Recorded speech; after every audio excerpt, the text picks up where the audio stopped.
Hello. Previously on Miscellanea. Oh, just watch the previous episode. Number 30. It's about maraschino cherries. It explains everything. Now where is that guy? I can tell by how much the hairs on my wrist have grown that it's been a while.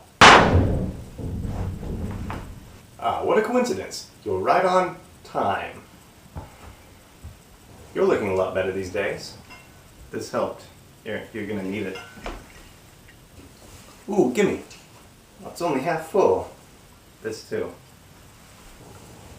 Sweet vermouth? Gross. What do I need this for?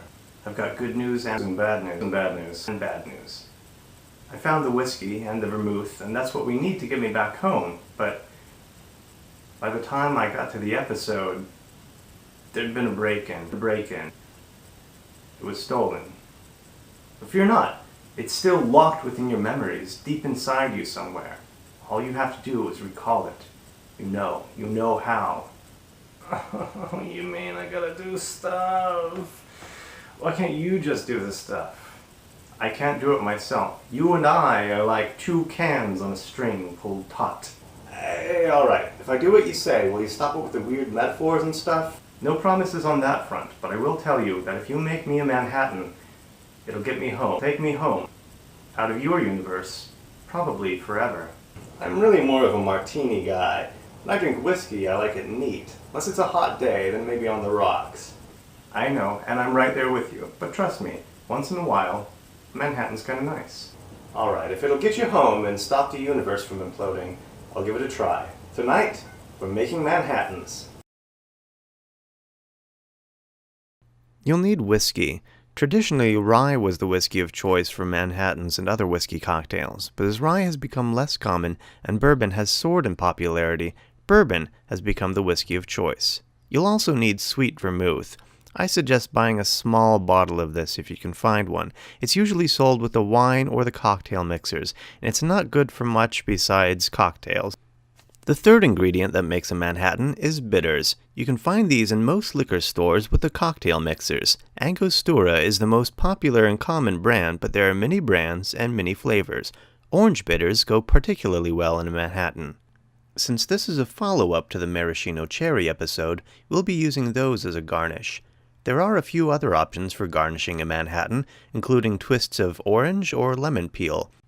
A twist is a thin strip of citrus peel twisted over the drink to release the oils, optionally run around the rim of the glass, and then dropped in. A cocktail shaker is optional but not essential, and if you don't have one, you can improvise one using 2 cups or glasses of slightly different size. Just be careful when shaking. At the very least, you need a container in which to chill and mix the ingredients. So, into a tumbler, plastic cup, or coffee-stained thermos, toss a handful of ice. Add 2 ounces of whiskey, 4 for a double.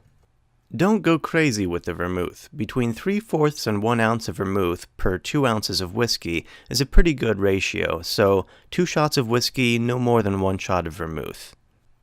Last but not least, add a dash or 3 of bitters. Many, but not all recipes have you stir rather than shake the Manhattan. The purpose of either is to chill and mix the ingredients. Shaking will break and melt more of the ice, resulting in a higher water content. It's a matter of personal preference, and I like it somewhere in between, so I shake gently for just a few seconds.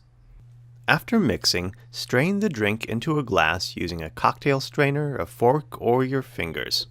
You can also drink this on the rocks. Just pour the ingredients over ice and stir gently. Either way, at the end, add a maraschino cherry or the garnish of your choice, and enjoy. I must say, while this is neither my favorite cocktail nor my favorite way to drink whiskey, it is quite enjoyable. Sláinte. Bottoms up.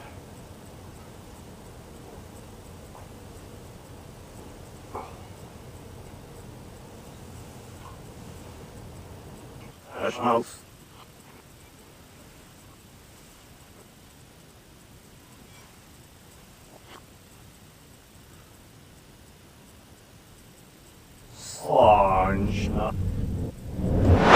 I wonder if I'll ever see that guy again.